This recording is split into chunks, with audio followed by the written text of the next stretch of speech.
From Montana's news leader, this is the MTN Noon News.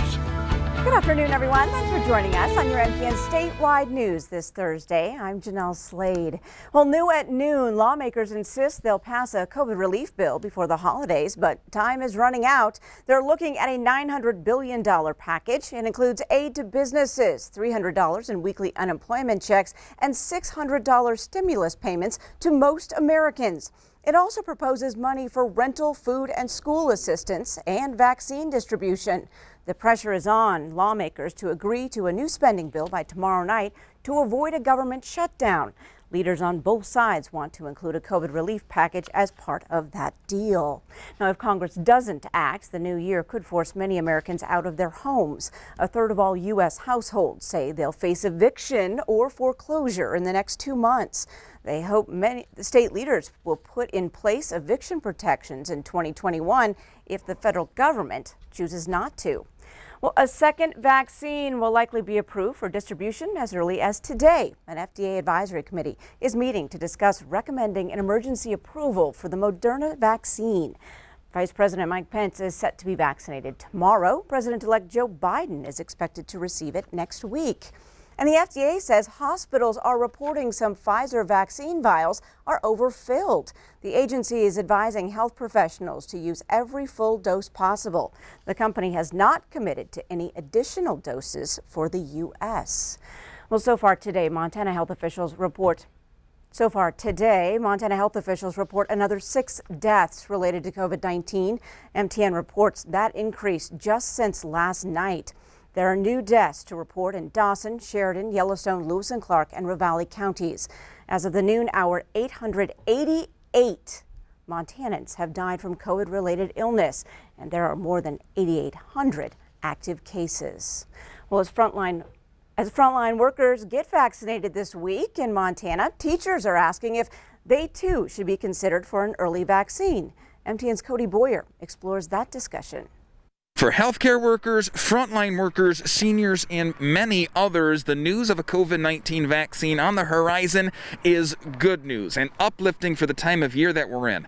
Educators agree and also agree in the fact that frontline workers should be getting the vaccine first, but they do say for many reasons they should be included in that list. I think we're all pretty excited about it. The light at the end of the tunnel. For now, it's just a discussion, one that longtime teachers like Rick Gale, now a guest teacher for schools in the Bozeman area, is actively listening in on. They are on the front line as well with kids every day with the in-class learning.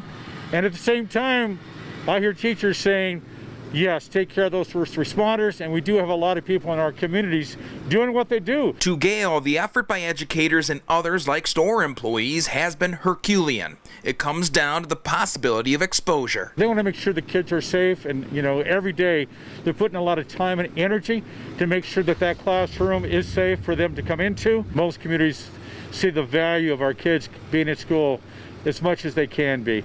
It's been a challenge. We're doing what we can to keep these schools open, but I think we have some good practices in place right now. And yes, all of us want to go back full time. But Gale says all educators agree. The people who are getting the vaccine now absolutely should be. I've had a lot of conversations with family, with neighbors, with teachers. All of us agree that our first responders are first. We need to take care of them. They've been on the line for the last several months. And for educators, their one hope is that they can be considered earlier in the phases. They're out there doing what they do, another group of heroes. In Bozeman, Cody Boyer, MTN News. All right, thanks so much, Cody. Now, if you live near Missoula, there is a chance you can learn your COVID-19 test results in 15 minutes. Missoula City County Health now offers a new rapid COVID-19 test at the Flynn Lane Clinic. Now, the health department says it can offer both tests because the rapid tests are now more readily available. The county offers testing at mobile units all across Missoula County. Kalispell Regional Healthcare started vaccinating its healthcare workers today. Now, that process started at 6 a.m. and 6 different immunization stations throughout the hospital and will continue until 8 o'clock tonight. The hospital received 975 doses of the Pfizer vaccine on Tuesday. Nurse practitioner Chelsea Dunshee says she's excited to be one of the first. I really felt compelled to try to be one of the first people to do this, just because I'm so looking forward to being able to say that, you know, this is kind of an unprecedented time, and I did what I could to protect myself and others to the best of my ability.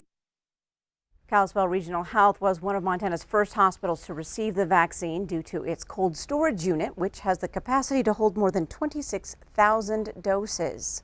Well, Showdown ski area opens Friday, but officials say skiers must stay on the designated trails. The double chair is closed. Food and beverage are open. Starting December 18th, the hill is open every day through January 3rd, except for Christmas Day.